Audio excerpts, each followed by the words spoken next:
Direito de habitação, direito de herança. Hoje, para falar sobre este tema, a nossa advogada, a doutora Larissa Kimmel. Seja bem-vinda, doutora. Muito obrigada, Vera, pelo convite, pela oportunidade de estar aqui novamente. Sempre uma honra. Maravilha! E a gente fica aguardando e aprendendo muito, né? A doutora Larissa, que é advogada especializada, né, em direito da família e direito imobiliário. Sucessório. E também sucessório. Então, são diversas informações. Mas vamos ao nosso tema de hoje. O que é direito de habitação? Antes de mais nada. Ótimo, né? Direito de habitação, as pessoas elas têm muitas dúvidas com relação ao cônjuge sobrevivente. Então, bora lá, marido, esposa, e falece o marido ou a esposa. O outro cônjuge, o sobrevivente, tem direito de ficar residindo naquele imóvel, na casa ou no apartamento? Sim. Muitas pessoas elas têm dúvidas com relação a isso. Ah, mas os filhos às vezes têm direito de cobrar aluguel, ou não é o pai realmente, é só o padrasto, né? Ou é a madrasta, enfim. Não.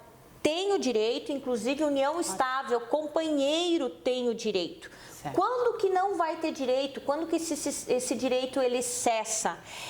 Quando a pessoa ela adquire uma outra união estável, né? Ou seja, esse cônjuge sobrevivente adquiriu uma outra união estável, quer que essa outra pessoa venha morar no imóvel. Perdeu o direito. Certo. Ou quando ela morre. Por quê? Porque é um direito vitalício e personalíssimo. Ela não pode transferir esse direito para alguém. E também tem a questão, Vera, que é interessante, é que a lei fala, o artigo 1831 do nosso Código Civil, ele determina que todo cônjuge, independentemente do regime de casamento. Então, essa regra ele vale para regime de separação total de bens, separação obrigatória de bens, separação parcial, né, comunhão parcial de bens e comunhão universal de bens. Então, todos os regimes acaba sendo, essa norma acaba abrangendo. Fica registrado aí nas nossas informações, hein? Mas e se o imóvel ele estiver em condomínio, né? Isso. A pessoa também tem esse direito? Sim, se ele, então, quando está em condomínio, né, copropriedade que a gente chama, ou seja, o filho foi lá e comprou o imóvel junto com a mãe. A mãe adquiriu uma união estável com uma outra pessoa, essa outra pessoa não tem um outro imóvel de natureza residencial e a mãe morre. A princípio, se o filho não tivesse adquirido em copropriedade, na matrícula lá do imóvel, estar o nome do filho junto como propriedade, essa pessoa teria o direito de habitar. Mas, como o filho é coproprietário, ela fica sem esse direito de habitação. Muito bem. Quem são os direitos necessários? Os herdeiros. Os herdeiros necessários. Sempre também tem essa dúvida. Vamos lá. Primeiro, descendentes. Segundo, ascendentes. Na falta de descendentes, nós temos os ascendentes. E também temos o cônjuge que muitas vezes vai concorrer com esses herdeiros. E aí tudo vai do regime de casamento, muitas vezes, que as pessoas adquiriram, né, na constância do seu matrimônio. Por isso que é muito importante estudar, verificar, conversar sobre a questão do regime de casamento. E é preferível ter um regime de casamento do que não ter nada, hein? Do que ficar só na questão da união estável. A união estável você acaba tendo o regime de comunhão parcial de bens, que é o regime universal para quem não acaba escolhendo por outro. Cônjuge casado no regime de separação obrigatória de bens herdam? Todo mundo tem essa dúvida, né? Quem são os cônjuges que são casados no regime de separação obrigatória de bens? Maiores de 70 anos. Então, quem não fez também a partilha do inventário do outro cônjuge. Também.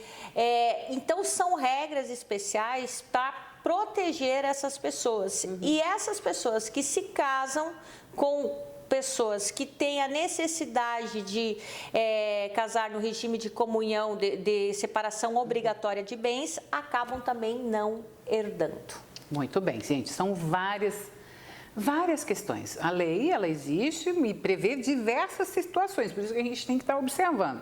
Por exemplo, quando é obrigatório esse regime? Você falou da questão de uma pessoa com mais idade. Mais idade, 70 anos, uma questão de uma pessoa que não fez a partilha do inventário ainda. Esse também são os dois pontos. Esses seriam os pontos principais ou teria mais algum? Sim, se não me falha a memória, também tem a questão da separação.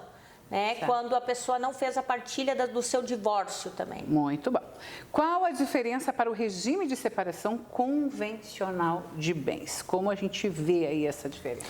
Principalmente com relação ao regime de separação convencional de bens, as pessoas elas sempre confundem o que é obrigatório, o que é o convencional e quais são os efeitos disso na prática. Que muda, na verdade. Ou separação convencional é uma escolha. Tá. Em primeiro lugar das pessoas, elas escolheram separar o seu patrimônio. Então, quem adquirir, colocar no seu nome, o outro adquiriu, colocou no seu nome, acaba se separando esses bens. No entanto, no regime de separação convencional de bens, se a pessoa ela se divorcia, ok, cada um fica com o seu patrimônio.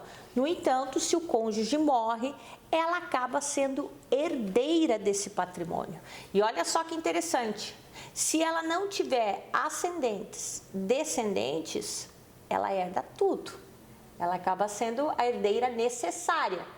Então, tem gente que às vezes não tem filho, quer dar para os sobrinhos. Certo, e aí? E aí você tem o direito de testar 50% desse patrimônio para os sobrinhos. Não mais do que isso? Não mais do que isso. No mais é para o cônjuge?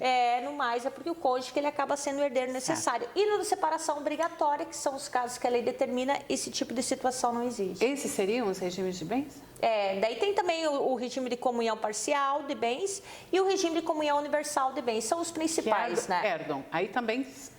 Na verdade, o comunhão universal herda. Né? Herda não, é meeira. Né? A gente fala que quem é meeira não é herdeira.